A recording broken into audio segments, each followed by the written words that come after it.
نحمده ونصلي على رسوله الكريم اما بعد فاعوذ باللہ من الشیطان الرجیم بسم اللہ الرحمن الرحیم۔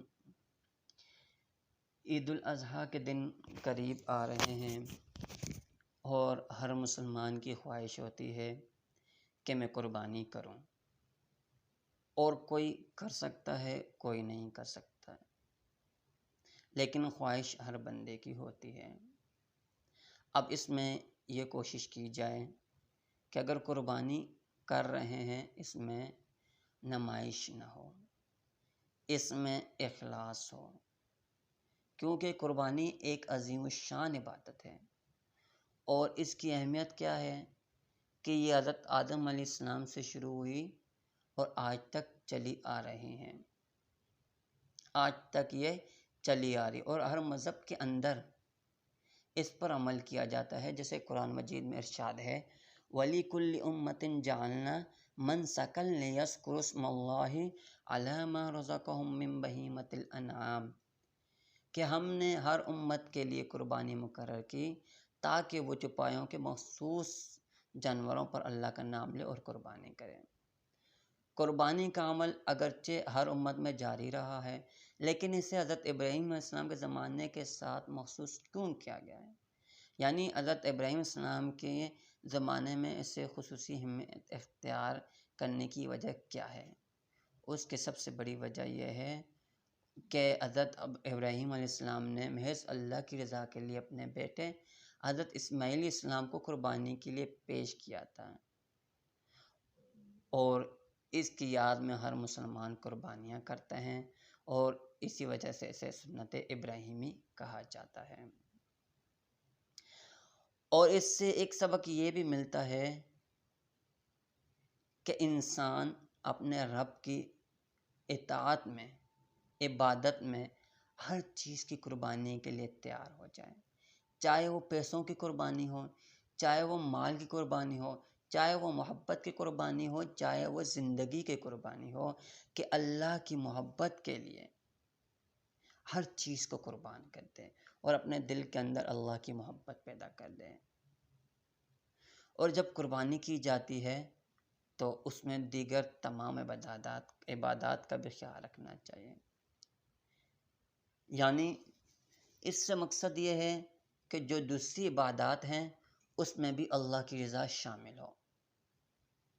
ہم سے اللہ کیا چاہتا ہے اس وقت، اس میں ہمیں اللہ کی رضا ہو اور ہم وہ کرنے والے بن جائیں، اور مسلمان اس آیات کی تفسیر بن جائے، عملی تفسیر بن جائے۔ جیسے کہ اللہ تعالیٰ نے فرمایا ان صلاتی ونسکی ومحیای ومماتی للہ رب العالمین، کہ انسان کے میں نماز بھی میری اللہ کے لیے، قربانی بھی اللہ کے لیے، جینا بھی اللہ کے لیے، مرنا بھی اللہ کے لیے، سب اللہ کی رضا کے لیے جو تمام جہانوں کا پالنے والا ہے۔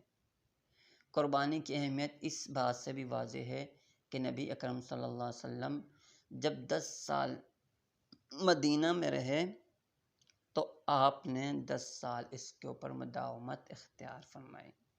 جیسے کہ حضرت عبداللہ بن عمر رضی اللہ عنہ فرماتے ہیں رسول صلی اللہ علیہ وسلم نے مدینہ میں 10 سال قیام فرمایا، اس قیام کے درمیان آپ قربانی کرتے رہے۔ اب جب انسان قربانی کرتا ہے اس سے ہمیں ملے گا کیا؟ اور یہ ہمیں احادیث مبارکہ سے پتہ چلتا ہے۔ جیسے کہ حضرت زید بن ارقم رضی اللہ تعالیٰ عنہ نے بیان فرمایا کہ رسول صلی اللہ علیہ وسلم کے صحابہ نے سوال کیا کہ یا رسول اللہ یہ قربانی کیا ہے؟ یعنی قربانی کی حیثیت کیا ہے، اس پہ ہمیں ملے گا کیا؟ آپ صلی اللہ علیہ وسلم نے فرمایا تمہارے باپ ابراہیم علیہ السلام کی سنت ہے۔ صحابہ نے عرض کیا ہمیں اس قربانی کے کرنے میں ملے گا کیا؟ فرمایا ہر بال کے بدلے میں ایک نیکی۔ صحابہ نے پھر سوال کیا اون کے بدلے میں کیا ملے گا؟ فرمایا اس کے ہر بال کے بدلے میں نیکی ملے گی۔ عید الاضحیٰ کے دن کوئی نیک عمل اللہ کے نزدیک قربانی کا خون بہانے سے زیادہ محبوب و پسندیدہ نہیں۔ یعنی عید الاضحیٰ کے دن سب سے زیادہ اللہ کو پسند قربانی کا خون ہے، اور قربانی کا خون اللہ کو بہت پسند ہے۔ اور قیامت والے دن قربانی کا جو جانور ہے اپنے بالوں، سینگوں اور کھروں سمیت آئے گا، اور قربانی کا خون زمین پر گرنے سے پہلے اللہ تعالیٰ کے ہاں شرف قبولیت حاصل کر لے گا۔ لہذا تم خوش دلی سے قربانی کیا کرو۔ اسی طرح حضرت ابن عباس رضی اللہ تعالیٰ عنہما روایت کرتے ہیں کہ رسول صلی اللہ علیہ وسلم نے ارشاد فرمایا، کسی خرچ کی فضیلت اللہ تعالیٰ کے نزدیک بنسبت اس خرچ کے جو بقرہ عید والے دن قربانی پر کیا جاتا ہے ہرگز نہیں۔ یعنی اس سے زیادہ فضیلت نہیں ہے جو قربانی والے دن قربانی پر خرچ کیا جاتا ہے۔ تو اس سے پتہ چلا کہ قربانی والے دن انسان قربانی کرے اور اس پہ جو خرچہ ہو اس میں صرف اللہ کی رضا مقصود ہو۔ اگر ہم یہ کریں گے، اس طرح چلیں گے تو ہماری قربانی بھی قبول ہوگی۔